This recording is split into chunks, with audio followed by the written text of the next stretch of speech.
These days, every job is a technology job.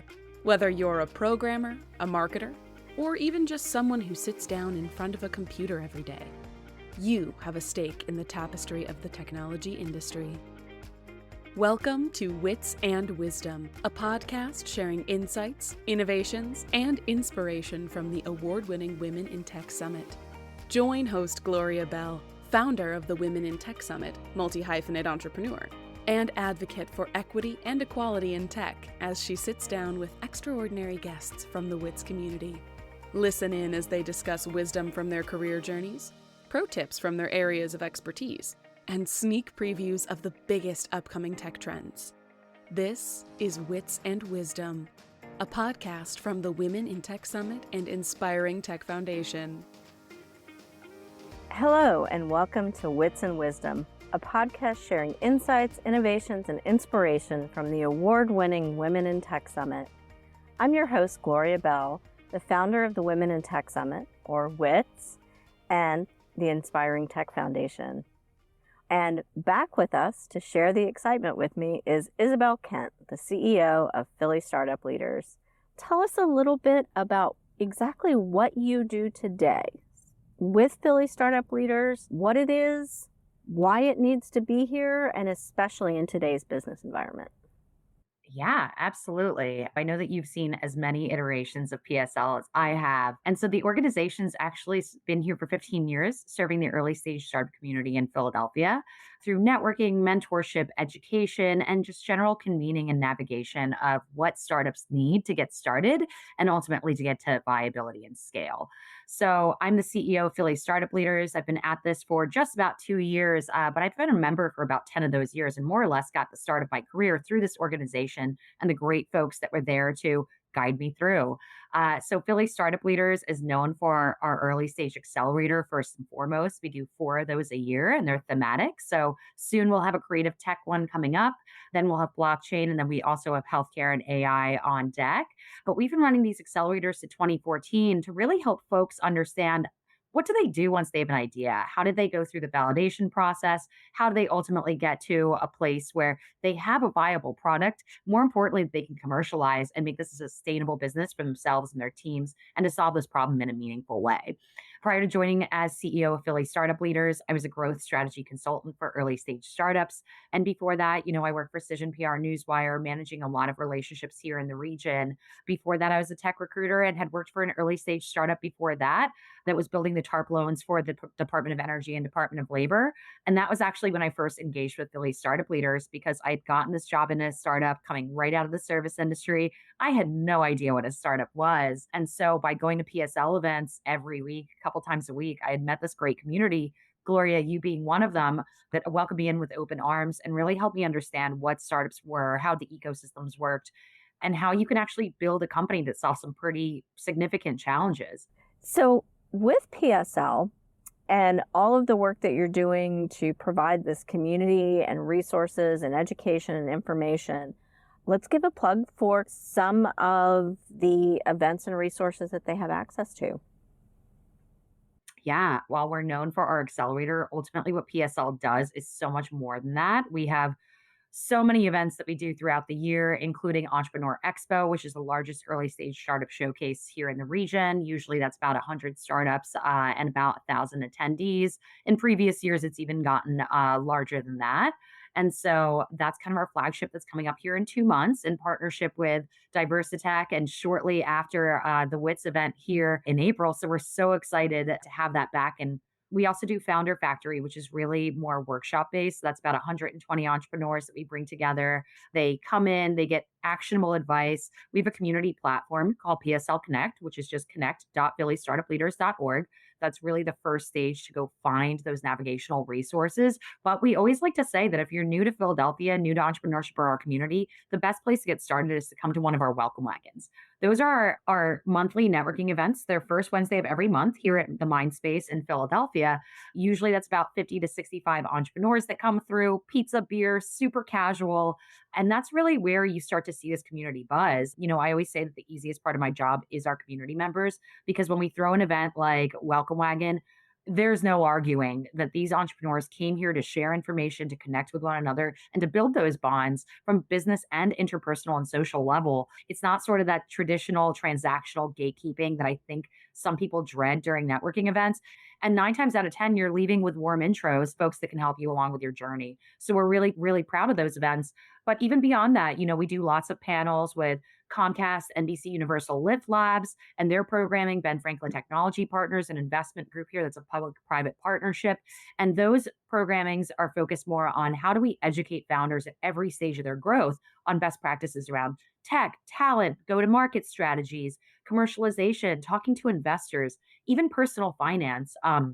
We tend to work with more non-traditional founders. And what we mean by that is folks that don't have MBAs or lengthy professional experiences, but a lot of them are solving for lived experience challenges. And in Philly, there's so many of those areas of opportunity where we can still innovate. And those founders really tend to be scrappier. They tend to move very quickly, but there's certainly a barrier to entry because a lot of folks don't have a lot of context on how to build that startup. This is truly their first foray into this world. And that's where we want to find the most value and support to ensure that they're getting support at every stage of growth. It is a very supportive organization. I know it has helped me a tremendous amount throughout my career.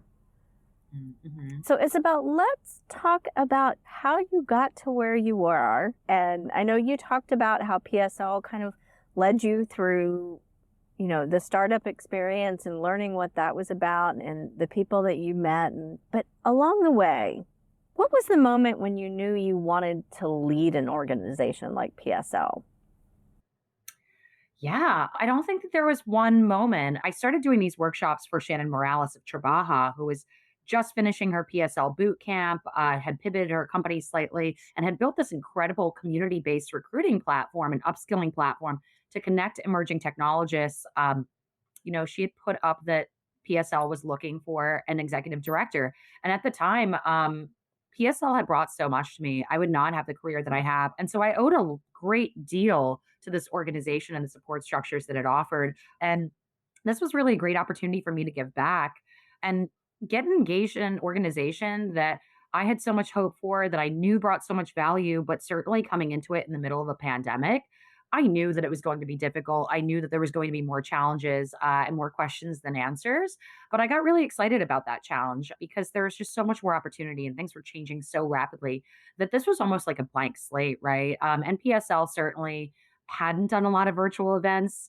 It wasn't super active during the pandemic. And so, in us revitalizing the organization and getting it back up, this was almost a chance for us to experiment with what could we be doing better or differently to start building this ecosystem in a different lens and prepare it for the future, but also start looking more critically at some of these systemic opportunities where we had decidedly become an organization that was inherently more focused on diversity, equity, and inclusion as it relates to early stage entrepreneurship. And at that point, we started looking at this as an avenue into economic self-determination, not just simply how do we create startups because they're going to make revenue and they're going to make some investor more money, but how are we actually fostering entrepreneurship as a chosen career path and helping folks from Philadelphia get involved in this, solve problems that were very relevant to them, bring new perspectives to the table, and start changing what we expect an investable founder to look like. Because there's a lot of those sort of frameworks that still exist, of course, in venture. I don't think that it was as much about, I want to come in and I want to lead this organization. It was more like, how do I get involved and how do I take this opportunity to perhaps push the envelope on what the next phase of this looks like? So for you, what elements from your personal or professional experience do you think prepared you to lead? It's interesting because I've had a very non-traditional career and in general a pretty non-traditional life. And so I've always been, somewhat obsessed with the idea of human potential and alternative avenues to get to point B and beyond, right? I've always been a big systems thinker and have had the privilege to work top down when it comes to strategy in a lot of different environments because when you work in early stage startups, you have to be an expert just enough to be dangerous in every single sector. And through learning in all these sectors, I started to develop this sort of generalist approach that I think a lot of people would need to have to be successful in startups.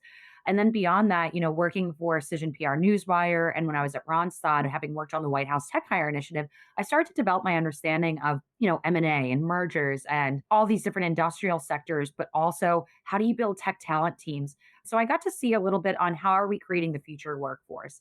And I think all of these different elements throughout my journey helped lead me back into how to lead this organization from understanding that non-traditional path and all those different lived experiences that I was able to garner that realistically are more like the folks that we serve in our community than going to an Ivy League business school and then starting a company with a robust friends and family around. For me, that was never an option. And that certainly isn't for a lot of the founders that we serve. And so I think that really started to change how we were looking at how we engage with the community, and certainly lended itself to this very casual but experimental approach that I think I bring as a leader. Working in early stage companies, you very quickly get into like director level positions and VP level positions, and you have to experiment your way through it because being experimental, being flexible, having a career that was more or less built in environments of uncertainty really prepared me for jumping in here and not taking too many things to heart, and rather just knowing that we had to go with the flow and meet the world where it was and continue iterating until we got it right. I think that's great advice. Figure out what's next. So, speaking of what's next for Philly startup leaders? Yeah, so we have a lot of stuff coming up this year that we're very excited about. We are launching a creative and digital technologies accelerator right now. So that's going to be arts, entertainment, experiential. This is in partnership with Comcast Lift Labs. We're very excited for that, especially with the news of Netflix opening a facility. So that's next. Then, of course, we are partnering with Trabaja yet again for Diversitech Fest. That's going to be our second year doing that. We're excited to partner with WITS on the Women in Tech Summit that's going to be here in Philadelphia in April. We are also working with DeFi Philly to bring back our blockchain accelerator that was so popular in the fall that we actually had a wait list before it even launched of folks that wanted to do another one. We also know that especially for blockchain technologies, specifically in the crypto sector and decentralized finance, the adoption rates are significantly higher for underbanked populations. So we're really excited for what that could mean for financial literacy and bridging that barrier for economic self-determination through financial literacy programs. We are working on bringing a financial, digital, and business literacy program to market. So that'll be great, where we want to make sure that everyone's starting on the same page. So when they're coming into these accelerators, they already know what tools they should be using that can make their lives easier. And they also have their personal finance squared up, because it's so important to understand how you're stable financially as a founder, because these are risky businesses and you can incur debt very quickly and incur personal liability if you don't set up your business properly. So we're working on a lot of that stuff. And then as we look to the fall, we're going to be celebrating our 15-year anniversary. I can't believe it. So that'll be a fun party that brings the entire community together. Founder Factory will be back a little bit earlier this year, also with the theme of Fail Fest. We'll be bringing back that health tech accelerator, which will be actually our first time doing a health tech accelerator, but that'll be with a few new partners that I'm excited to announce. And then we're also looking at doing a cross-state collaboration, to my knowledge, for the first time with the Pittsburgh ecosystem, because they do AI so well. And we see that could be an excellent opportunity for some of those wraparound sectors that we have here in Philly to also participate and to also start talking about how business across Pennsylvania can collaborate to move these industries forward. So there's a lot of good stuff coming up. And then as we look to all of the other programming, we're going to do a new series for tech talent into market talks. Those will be with Comcast Lift Labs as well. Excited to get more of the community into that space. And we're going to continue to experiment with how do we lean into some of these other soup to nuts aspects of building an equitable ecosystem, because supporting founders is one part of it, but we need to ensure that people have visibility into careers in startups. We want to make sure that folks can easily and affordably find the folks that can help scale their business and inform their expertise in some way.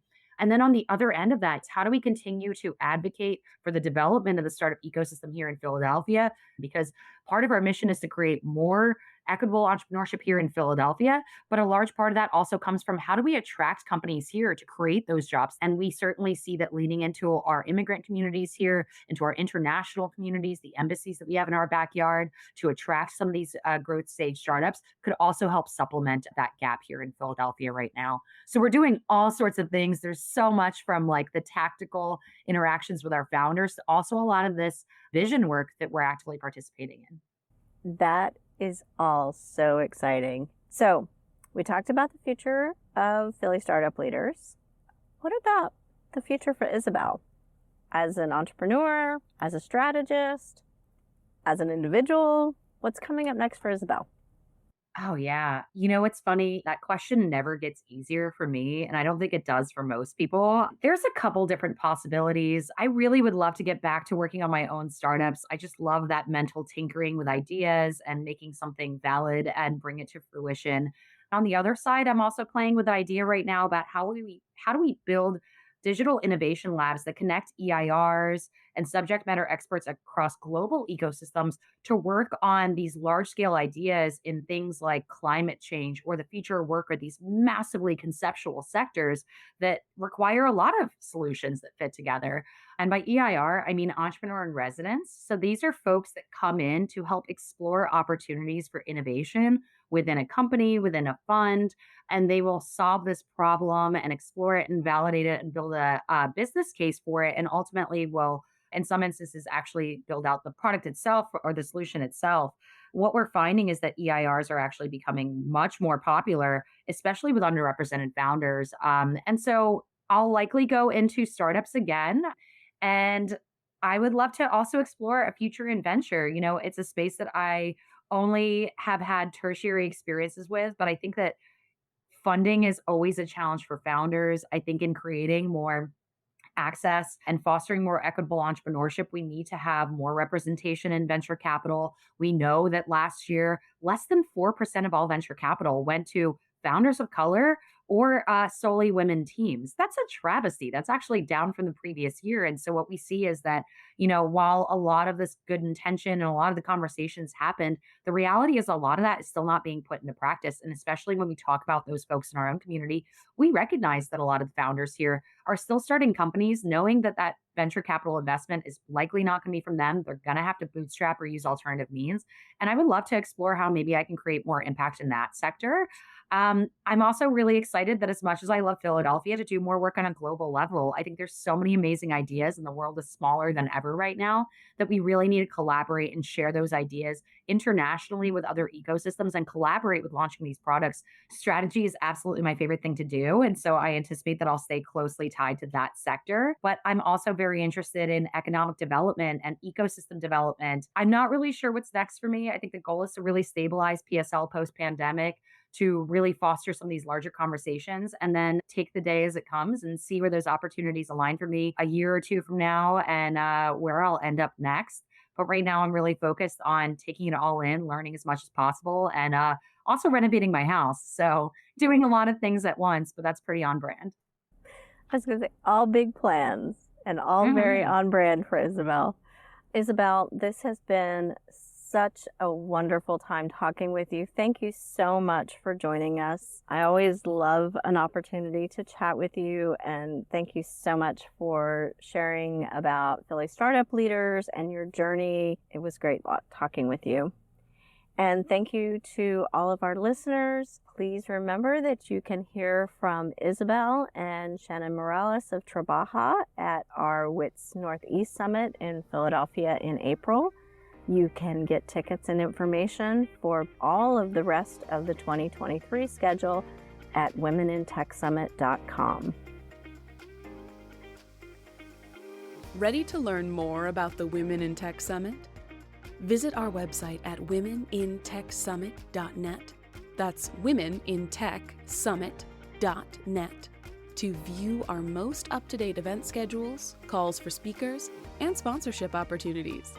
If you enjoyed this episode, bookmark the show, give us a follow, or leave a review on Apple Podcasts. It helps us educate, inspire, and connect with even more movers and shakers within and beyond the technology industry. Thanks for listening, and see you here again soon on Wits and Wisdom, a podcast from the Women in Tech Summit and the Inspiring Tech Foundation.